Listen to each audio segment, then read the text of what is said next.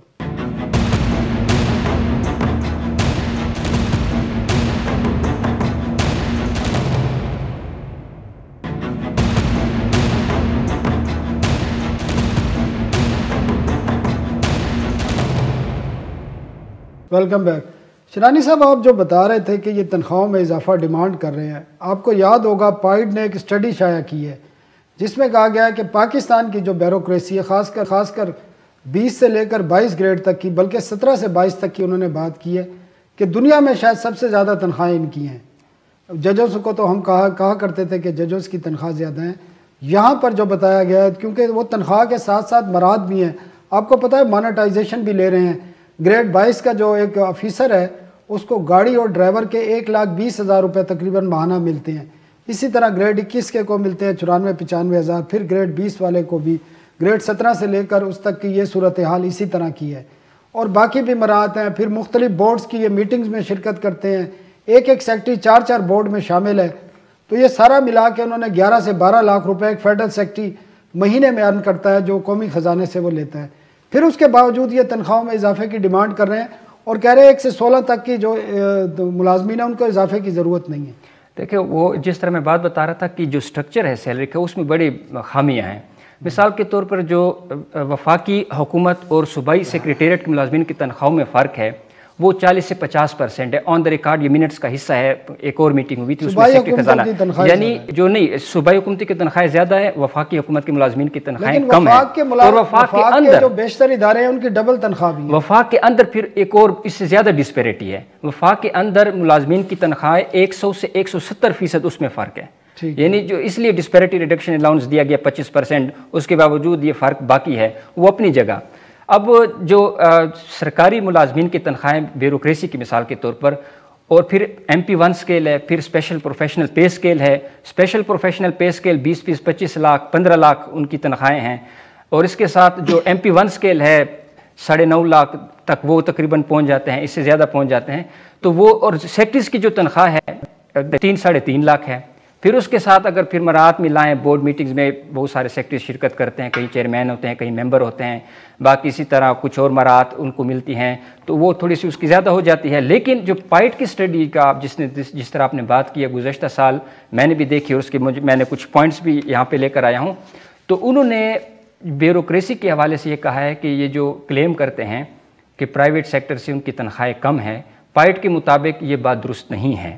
اگرچہ ہم نے حکومت میں یہ دیکھا ہے کہ پرائیویٹ سیکٹر کے لوگ حکومت میں نہیں آتے کیونکہ یہاں پہ تنخواہیں کم ہیں، تو کئی مرتبہ سمری یا کابینہ میں ہوتی واپس ہو جاتی ہیں کہ کوئی سوٹیبل کینڈیڈیٹ نہیں ملا، تو اس لیے ہم یہ سمری واپس کر رہے ہیں، دوبارہ اشتہار دیں تاکہ کوئی اچھی سیلری پہ، تو وہاں پہ جواز اکثر یہ پیش کیا ہوتا ہے کہ کوئی سیلری کم ہے تو اس لیے لوگ آتے نہیں ہیں، پھر اسپیشل پروفیشنل پے اسکیل اس طرح۔ پھر پائڈ نے یہ کہا، جو گزشتہ سال انہوں نے اسٹڈی جاری کی تھی، اس کے مطابق جو گریڈ 21 کا آفیسر ہے اس کی جو بنیادی تنخواہ ہے اوسط وہ 1,11,720 روپے ہے، لیکن باقی جو مراعات اس میں ملا کر پائٹ کے مطابق 9,79,594 روپے ہو جاتی ہے گریڈ 21 کے آفیسر کی پیکج پورا۔ اسی طرح گریڈ 22 کا ان کے مطابق 1,23,470 روپے ہے اوسط بنیادی تنخواہ ان کی، لیکن جو باقی اس میں اگر مراعات شامل کی جائے تو یہ 11 لاکھ روپے ماہانہ تک پہنچ جاتی، یعنی مثال کے طور پہ ایک گاڑی ہے، ہاؤس ہے، میڈیکل فیسلٹیز سارے ملا کر، یعنی ایک سیکٹری پائٹ کے مطابق 11 لاکھ میں پڑتا ہے، اور جو گریڈ 21 کا آفیسر ہے وہ تقریباً 9.5 لاکھ۔ ڈسکس کر چکے ہیں، مجھے یہ بتائیں جس طرح آپ نے بتایا کہ منٹس کے مطابق جو ہے وزیر خزانہ نے یقین دہانی کرائی ہے کہ نیکسٹ منتھ جو ہے پے اینڈ پینشن کمیشن کی رپورٹ آ جائے گی. تو پے اینڈ پینشن کمیشن کی رپورٹ پر فروری میں عمل درآمد ہوگا یا 1 جولائی سے ہوگا؟ دیکھیں یہ جو اس میں تو پے اینڈ پینشن کمیشن کا جس طرح میں نے پہلے ذکر کیا کہ سیکٹری خزانہ کے مطابق جو اب نہیں رہے، اس سے پہلے سیکٹری کور پرانی میٹنگ کا میں حوالہ دے رہا ہوں جو کچھ عرصہ پہلے ہوئی تھی، اس میں انہوں نے یہ کہا تھا کہ ہمارے پاس 36 ارب روپے کا کوشن موجود ہے اس سال کے لیے جو 30 جون کو ختم ہو رہا ہے. اب یہ فیڈرل گورنمنٹ پہ ڈیپینڈ کرتی ہے اور پینشن کمیشن کی رپورٹ کے مطابق ڈیپینڈ کرے گی کہ آیا وہ فوری طور پر اس کا اضافہ کرتے ہیں، کچھ ڈسپیرٹی ریڈکشن اس میں مزید الاؤنس دیتے ہیں، یا 1 جولائی سے کرتے ہیں. یہ تو جب پینشن کمیشن کی رپورٹ فیڈرل کیبنٹ میں پیش ہوگی. کبھی ایسا ہوا ہے کہ پینشن کمیشن کی رپورٹ ایک تو کبھی بھی ٹائم پہ نہیں آئی، یہ تو ہمیشہ، کیونکہ پینشن کمیشن کو بنے ہوئے لاسٹ بجٹ سے بھی پہلے آپ کو یاد ہو کہ یہ بنائی گئی تھی اور آج تک اس کی رپورٹ نہیں آئی، بلکہ چیئرمین بھی تبدیل کر دیا ہے. تو یہ تو ممکن نظر آ رہا ہے آپ کو کہ یہ بجٹ سے قبل پے اینڈ پینشن کمیشن کی جو رپورٹ ہے اس پر عمل درآمد؟ یہ آپ کی بات درست ہے کہ یہ یقین دہانیاں تو کرائی جاتی ہیں. اب بیوروکریسی کو یقین دہانی تو کرا دی گئی ہے کہ فروری میں رپورٹ پیش کی جائے گی کیبنٹ میں، پھر کیبنٹ میں کیا اعتراضات اس پر آتے ہیں، کس طرح جو فزیکل سپیس ہے اس کو دیکھا جائے گا، IMF کا اپنی جگہ اپنے جو کنڈیشنز ہیں اس کو بھی دیکھا جائے گا. اس کے بعد فیصلہ کیا جائے گا آیا کتنا الاؤنس بڑھانا ہے، تنخواہ کتنی بڑھانی ہے، نہیں بڑھانی ہے تو کس طرح بڑھانی ہے. یہ تو جب چیزیں سامنے آئیں گی تو تبھی ہوگا، لیکن میرے خیال میں ذاتی رائے یہ ہے کہ شاید اگلے بجٹ سے کریں، ابھی شاید ممکن نہ ہو فوری طور پر. ٹھیک ہے طاہر شیرانی، بہت شکریہ. ناظرین آپ نے سنا کہ وفاقی بیوروکریسی نے اپنی تنخواہوں میں مطالبہ کر دیا، اس کے ساتھ ساتھ جو مختلف اداروں میں وزارتوں میں کنسلٹنٹ اور ماہرین تعینات کیے جا رہے ہیں ان پر بھی وفاقی بیوروکریسی کو تشویش ہے اور وہ چاہتے ہیں کہ تجربے کو پہلے رکھا جائے، بعد میں کنسلٹنٹ کے بارے میں سوچا جائے. جو وفاقی بیوروکریسی ہے انہی سے خدمات حاصل کی جائے اور حکومت سے وفاداری کا جو ہے ان کو صلہ بھی دیا جائے اور ان کو کام کرنے کا موقع بھی دیا جائے. آئندہ ہفتے تک کے لیے اجازت چاہتے ہیں. اللہ حافظ.